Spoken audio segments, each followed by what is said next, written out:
ચાલો મિત્રો, જય માતાજી, જય ભોળાનાથ। તો કેમ છો બધા? મજામાં ને? આશા કરું છું કે તમે બધા મજામાં જશો। તો ફરી આપણે આવ્યા છીએ એક નવા વિડીયો સાથે। સવારમાં 7 વાગ્યામાં તો આ બેન પતંગ લઈને બેસી ગયા કે મારે ધાબે પતંગ ચગાવવા જવું છે, કારણ કે આજ ઉત્તરાયણ છે એટલે।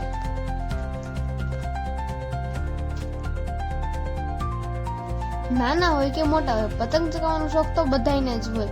તો અમે અત્યારના પોરમાં સવારમાં ચડી ગયા છે ધાબે, અને તમે જોઈ શકો છો કે બધાએ પોતપોતાના ધાબે ચડીને પતંગ ચગાવે છે અત્યારના પોરમાં। તો હવે બધા પતંગ ચગાવીને થાકી ગયા છે, અને હવે આવી ગયો છે ફટાકડા ફોડવાનો વારો, કારણ કે એ તો એક રિવાજ જ છે, પતંગ ચગાવીને થાકો પછી ફટાકડા ફોડવાનો। બધા હવના ધાબે હવના ફટાકડા ફોડે છે।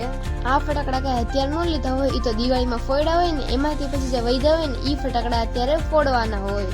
તો અત્યારે કલર પીળો અને ઓરેન્જ કલર ઉડે છે। તો તમે મને કમેન્ટમાં જરૂરથી જણાવજો કે તમે ખીરમાં ફટાકડા ફોડ્યા હતા કે પછી નહીં। ફરી મળીશું નવા વિડીયો સાથે નવી જગ્યાએ। ત્યાં સુધી જય માતાજી, જય ભોળાનાથ, અને હા, પ્લીઝ લાઈક, શેર, સબસ્ક્રાઇબ કરવાનું ભૂલશો નહીં।